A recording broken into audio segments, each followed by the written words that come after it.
आजमाने दो खुदा को भी, मेरे हौसलों में उड़ान बाकी है। क्या हुआ इस जमीन पर मुश्किलें हैं, मेरे सपनों के लिए आसमान बाकी है। मैं हूँ जीवितेश और मैं आज आपको बताता हूँ मानसी गिरीश चंद्र जोशी की कहानी।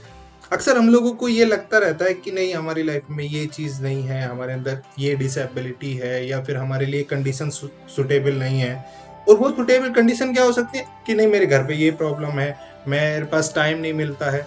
तो ऐसी जो केवल हम बहुत छोटी छोटी चीजें हैं जो हमारे लिए शायद इतनी बाधा ना हो, और वो सब चीजें हम सोच करके हम अपने आप को डिमोटिवेट करते रहते हैं और हम सोचते हैं कि हम कुछ बड़ा कर ही नहीं सकते। या फिर एक दो एफर्ट करते हैं और उसको एफर्ट के बाद हम फेलियर अगर हमारे सामने आ जाता है अनफॉर्चुनेटली, तो हमको लगता है कि हम नहीं, हमारा यही सिचुएशन है। या कुछ लोग ऐसे भी होते हैं, ऐसा नहीं है, मैं ऐसे लोगों को भी बहुत जानता हूँ जो वाकई में कुछ नहीं कर रहे, लेकिन वो अपना कॉन्फिडेंस लेवल बहुत हाई रखते हैं, लेकिन उससे भी कुछ नहीं होता। आपको ग्राउंड पे दिखाना और अपने, जैसे मैंने कल लास्ट टाइम ब्रूस ली की कहानी बताई थी, ऐसे ही मैं एक दूसरी कहानी आज आपके लिए लेके आया हूँ मानसी गिरीशचंद्र की, कि हमको इन लोगों से सीखना है कि इनकी लाइफ में कितने स्ट्रगल थे और आज ये वर्ल्ड नोन है। इंडिया को तो छोड़िए, भारत को तो छोड़िए, पूरी दुनिया में ये लोग अपनी पहचान बना चुके हैं। हम उन लोगों को जानना चाह रहे हैं जिनके जीवन में इतनी बड़ी बड़ी बाधाएं आई हैं कि वो शायद अपने आप को गिव अप कर देते, लेकिन उन्होंने कभी अपने आप को रुकने नहीं दिया और अपने लिए उससे बड़े चैलेंजेस चूज किए। ऐसी कहानी है मानसी गिरीशचंद्र की। मानसी गिरीशचंद्र अच्छी खासी इंजीनियरिंग कर चुकी थी, इलेक्ट्रिकल इंजीनियरिंग में। कहाँ पर?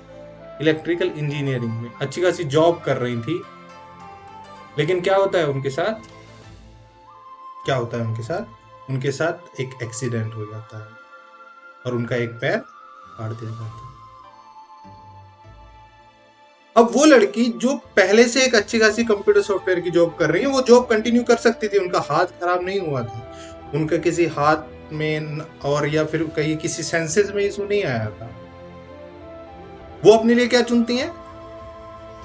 इट्स स्पोर्ट्समैन की लाइफ, जहां पर फिजिकली फिट होना ही मायने रखता है। और उसमें केवल चूज नहीं करती हैं, उसमें कितना बड़ा काम करती हैं ये आप देखिए, कि ये सब अवार्ड उनको मिलते हैं। टाइम्स मैगजीन उनको नेक्स्ट जनरेशन लीडर कहती है। और जिस खेल को वो खेल रही थी उसमें क्या मेडल है? सीरीज है।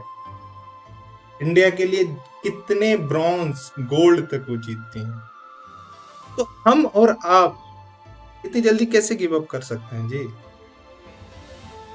मेरे दोस्तों, हमें जानना है कि अगर हम कोई एक पेड़ भी देखते हैं ना नेचर में, अगर उसकी केयर ना हो तो वो जंगल बन जाते हैं।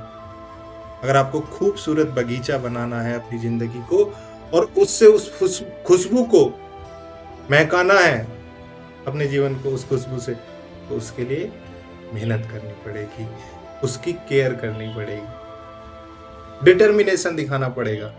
बस इतना ही है। इन सब लोगों से सीखिए और इन लोगों को देख करके प्रेरणा लीजिए। ये हम ही और आप में से निकले हैं। ये वो लोग हैं कि ऐसा एडिशनली इनके पास, ऐसा नहीं है कि बहुत सारी फैसिलिटी थी, सब कुछ थी। इनके पापा बार्क में एक साइंटिस्ट थे और वहां पर अपना काम कर रही थी, सॉफ्टवेयर इंजीनियर थी, लेकिन क्या इंस्पिरेशन मिलना। ऐसे एक नहीं है, बहुत है। अनिमा सिन्हा के बारे में आप जानते ही हैं, जो इनका पैर कट जाता है और वो अपने लिए नहीं, कि इंडिया की हाईएस्ट पीक पे, वर्ल्ड की हाईएस्ट पीक पे मुझे चढ़ना है। तो अपने लिए टारगेट सेट कीजिए, फिर देन उनको अचीव कीजिए। होप सो कि आपको ये सब अच्छा लगा होगा। अगर अच्छा लगा तो प्लीज लाइक करिए, शेयर करिए। और हमारा जो एम है CSIR नेट क्वालिफाई करना, अभी का यही एम है। बाद में तो बहुत सारे एम हमारी लाइफ में है, हमारे लिए लेकर ऑब्जेक्टिव। तो उसके लिए आप मेरे साथ जुड़ सकते हैं। मैं ये सब कोर्स पढ़ाता हूँ। और अनअकैडमी के साथ जुड़िए। अनअकैडमी आपकी जो प्रिपरेशन है उसको सक्सेस तक लेके जाती है। अभी एक ऑफर है, 6 महीने में 1 महीना फ्री और 12 महीने का सब्सक्रिप्शन पर 2 महीने फ्री है। JKR 10 कोड यूज करेंगे तो मैं पर्सनली आपकी हेल्प करूंगा। Thank you so much.